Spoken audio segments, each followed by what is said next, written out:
Hey there, this is Coach Bill with Meditate School of Mindfulness and Sound Healing. And I'm coming to you today with a coach's corner that I've set up and really want to focus a bit on. I'm not even sure how I want to call this. I wanted to call it being a little bit transparent, open, sharing. One of the things keys to my practice and keys to my teaching, as I've been working with developing coaches and teachers for quite a while now, is to own our story and be willing to tell our story. And that's all well and good when we're in a good mind space, when we're feeling that we're walking the right path. But when we stumble a little bit, it gets difficult. When we move ourselves into a space of vulnerability and we're confronted with things that are challenging, sometimes sharing that story is difficult. In fact, we don't even know what the story is that we're sharing because we get so caught up in trying to figure it out. One of my mentors, somebody that I see as a mentor, although she might not call herself my mentor, is Casey Miller, and she's the founder of Southwest Institute of Healing Arts, where I studied quite a bit. And she posted this post the other day that said, and the quote is, "Letting shit slide to keep the peace will start a war inside of you." And that resonated so much with what I've been doing for the past month, is letting things slide. And then as I let things slide, a couple of times things got so overheated that it burst out. And that goes into that teaching that if we keep resisting and pushing things away, then eventually somebody's going to come along and push the right buttons and you're going to react and maybe overreact or say something you didn't mean. When we have these opportunities to face the reality that even those of us who are living in this space of transformation, who are doing the work day in and day out, there are going to be times and things that trip us up. We always have to speak about the fact that if all we talk about is the positive, then we're not sharing the truth, because every moment in life isn't positive. When we embrace the things we identify as bad and recognize that they come with the good, and the sad comes with the joy, and the anger comes with the calm, that's the way life is. If all we have is this expectation that life is always going to be happy and calm, then we're missing the reality, or we're not actually living a life of reality. The truth is, we have to honor the emotions and not try to change them sometimes. Sometimes we just need to sit with them and be with them to get in the mud and discover what's there. And we have to allow the other people to do the same. The other thing that we tend to do quite often is turn ourselves to blame. So many things that have come up in the past month for me, and I'm talking to somebody about it, and I don't know, they want to make it easier by saying, oh, it's the full moon cycle, or it's because we had this eclipse, lunar eclipse, or it's Mercury in retrograde, or it's this thing or that. And I'm not saying any of those things aren't true, but isn't it true that those things happen all the time? Isn't it true that we should own what's going on with us?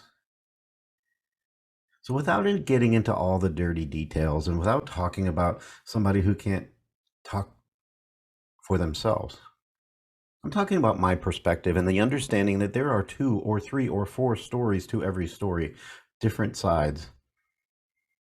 And whose side is true? Well, the side that it's true for you is the side that is true for you. So all of us have these different perspectives on these things that happen in our life. But what I encountered brought up so much.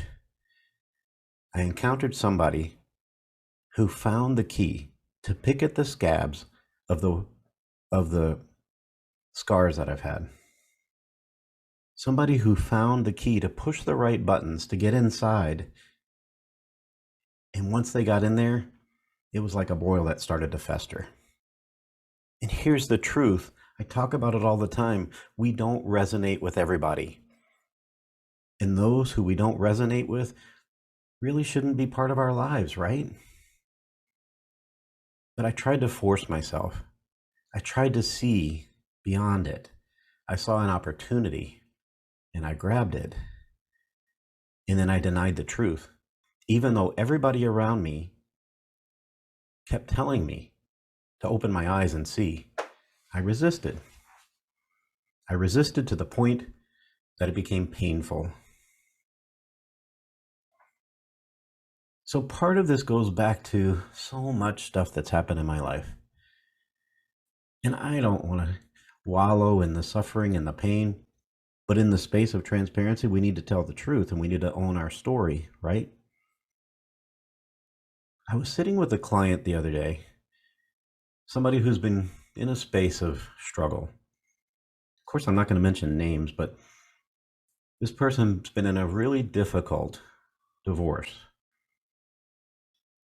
And week in and week out, for so many months, we talked about acceptance and forgiveness and moving forward and gratitude. They did the work. But the other person in the relationship wasn't doing the work and became confrontational about the work that they were doing. My client was in this place of acceptance, and the person they were battling saw that as a bit of complacency or I don't care. It's these separate paths that we tend to go on that other people tend to resent because they don't accept. So you might be doing the work, but if the other person isn't doing similar work, then they don't see it from a positive perspective. So as I was talking to him, one of the things that I don't know, it came out of the blue and I just asked him how his son was. And he has a 6-year-old. And he took a pause because the whole conversation before that was positive. The whole conversation was about all the progress, all the work, and how he sits in the meditation day in and day out. But here there was that challenge, the I don't know the words. And as I sat there for a moment and thought about it, here's this 6-year-old child who's in the midst of turmoil in his family. And I reflected on my own. And I saw a reflection because it was the same age. I was 6 years old when my mom and dad's divorced. I thought about it and I thought about it and I recognized there was no communication. Nobody told me what was going on. In fact, it was almost ignored that all of a sudden my dad wasn't part of my life anymore. And it wasn't much later that somebody new came into my life and became my new dad. There was no communication. So at that age, in that space where you're trying to figure things out, so much trauma, and that was a traumatic experience for me, just gets pushed down or ignored, and it gets stored inside. So many people I work with are carrying those scars, that unresolved trauma that is stored inside from their childhood. And as I shared that and opened up to my experience, it opened his mind to be more communicative. We talked about the fact that honest communication is what matters most. And as a parent, you don't need anybody else's permission to talk honestly and openly with your child. That's the truth. And I wish that would have been the truth back then for me. It came to the surface because the scabs had been picked off. All the work that I had done by this person who became part of my life. So the sore was there.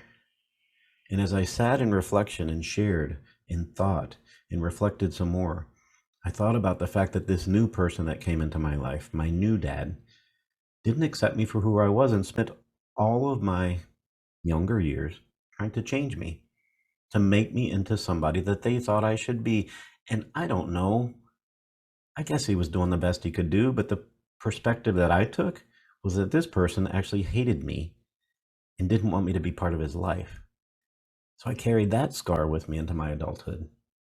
And this person who recently came into my practice, into my life, picked away at that scar, opened up that wound by saying things that reflected on the things that were told to me when I was young. As I was going through this space of trying to find the right words, trying to move into this space of being compassionate, while recognizing this person didn't fit into my world. So how do I handle that?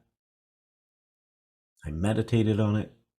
I talked to other people, but most of the other people in my life had already made up their mind that this person didn't fit in, and I resisted. Why?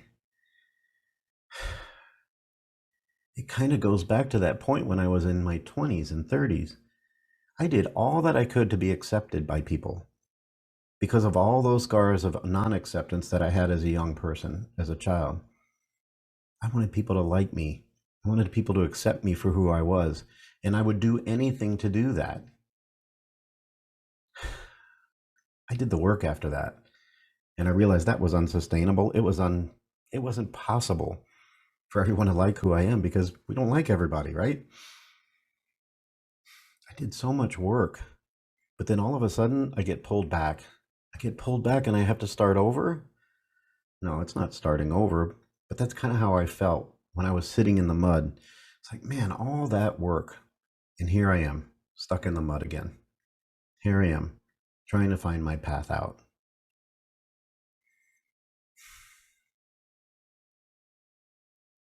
As I reflected and I thought about all these different wounds, from that wound I carried as a 6-year-old to the wound of grief I had just when I was about to turn 18 and one of my beloved uncles was killed brutally. I reflected on all the different grief that I had, that in my mid-30s, a partner who was part of my life for 8 years passed away after a battle, an illness. That grief that at the time I didn't know how to deal with. I didn't have the tools because nobody around me talked about it except saying, remember the good times, remember the love and the joy. Now, there's nothing wrong with that message, but what about the sorrow? What about the pain?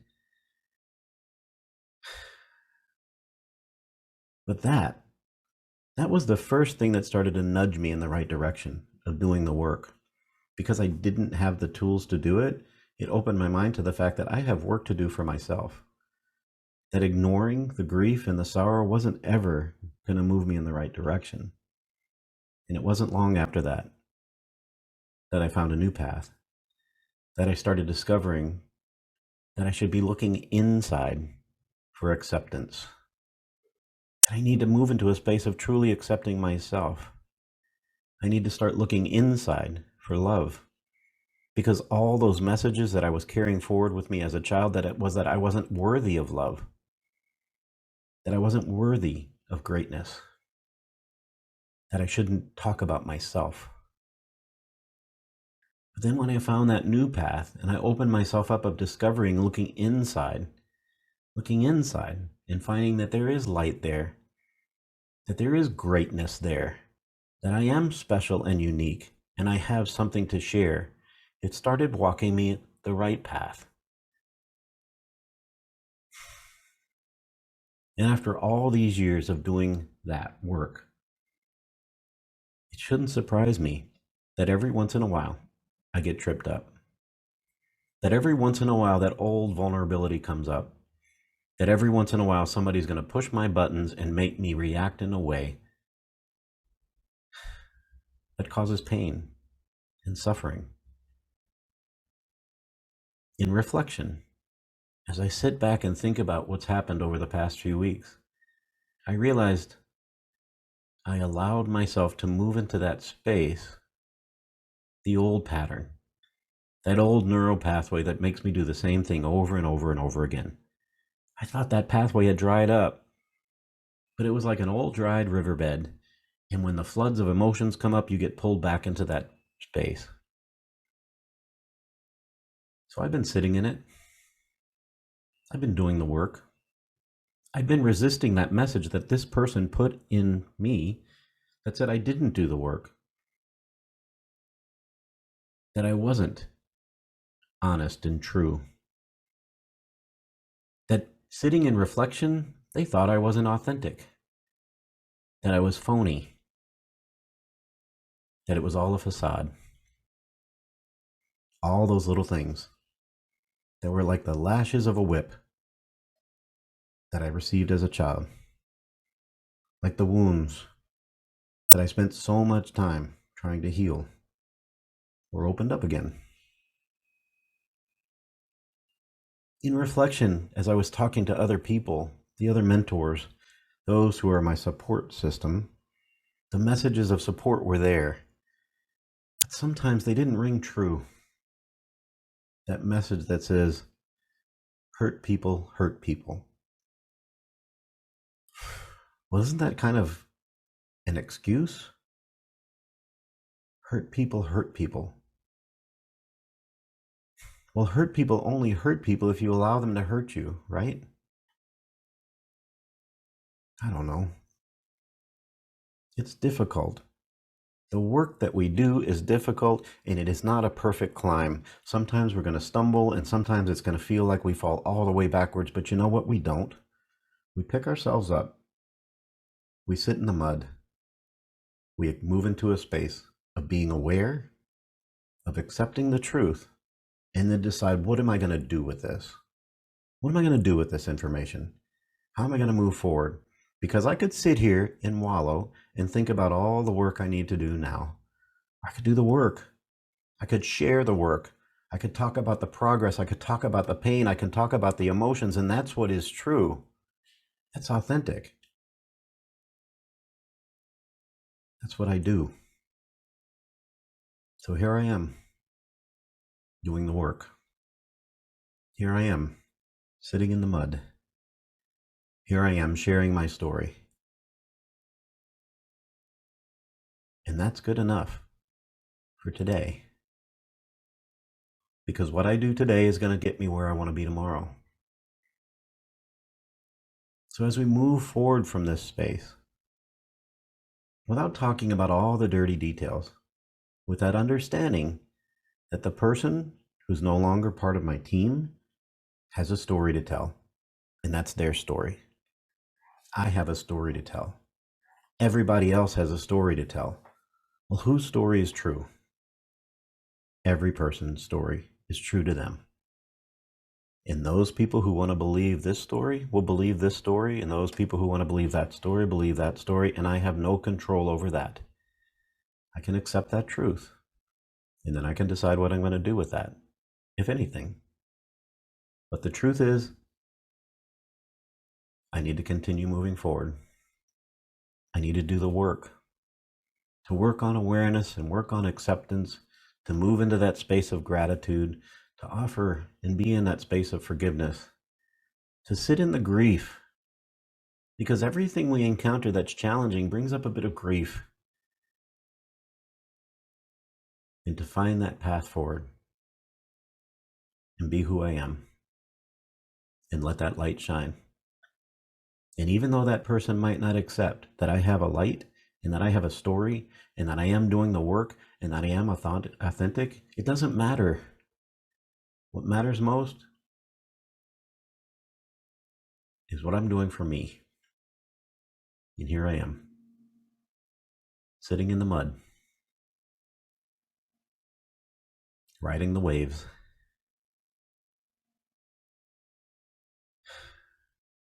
For that other person, I wish them well. I sit in reflection and I see their pain and I say, may you be free from suffering. May you be happy. May you find ease and progress and move forward. And may you see the world is filled with loving kindness. I'm Coach Bill, and this is my Coach's Corner for this week.